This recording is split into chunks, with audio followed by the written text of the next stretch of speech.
जो पिछले 70 साल में ना ही हुआ वो सब बीजेपी कर रही है। आजादी के बाद पहली बार देश गर्वान्वित महसूस कर रहा है। जो कांग्रेस 70 साल में नहीं कर पाई वो मोदी जी 7 साल में कर दिए हैं। कांग्रेसियों की पीढ़ियां गुजर गई लेकिन पेट्रोल का वो सम्मान ना दिला पाए जो मोदी जी ने दिलाया है।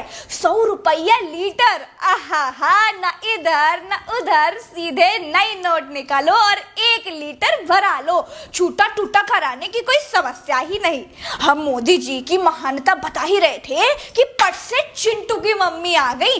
कहे लगी तुम सही कह रही हो बहनी, जो 70 साल में नहीं हुआ वो सब मोदी जी कर रहे हैं। 70 साल में कभी देश नहीं बेचा गया, कभी रेलवे नहीं बेचा गया, कभी सरकारी कंपनी नहीं बेची गई, कभी गरीबों पर कानून नहीं थोपा गया।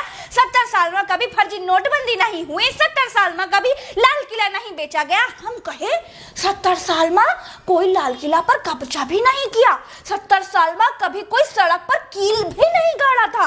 हम कहे ये सब छोड़ो, बरमाइन के हाल बताओ। पूरे मोहल्ले वाले कहते हैं कि देश बेच के नई वाली टाटा सफारी का सनरूफ वाला टॉप मॉडल निकलवाई है, लेकिन तेल के सैकड़ा वाले कीर्तिमान के बाद मुंह फुलाई घूम रही है। चिंटू की मम्मी कहीं बीजेपी वाले बरमाइन का बहुत तकलीफ हुई, लेकिन अब न निगला जाए न उगला जाए। यह लिए पूरे मोहल्ले का बता रही है कि अगर देश की खातिर किडनियों बेचकर तेल खरीदे पड़ी तब खरीद लेंगे।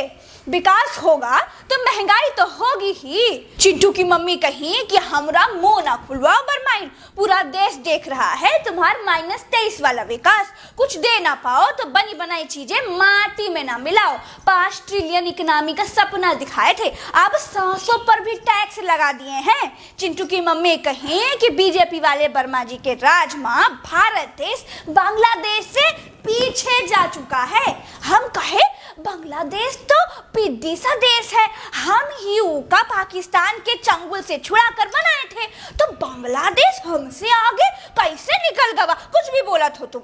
चिंटू की मम्मी फिर कहीं कि एनडीटीवी वाले छापे हैं कि बढ़ती अर्थव्यवस्था के मामले में भारत दुनिया के 193 देशन में 164 नंबर पर है, और तो और बांग्लादेश जैसा देश भी हमसे बहुत आगे है।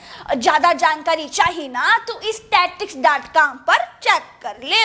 चिंटू की मम्मी एक के बाद एक बरमाइन पर तीर बरसाती गई। बरमाइन झेल नहीं पाई, पूरे पंचौरे से उठी और पहली फुर्सत में निकल ली।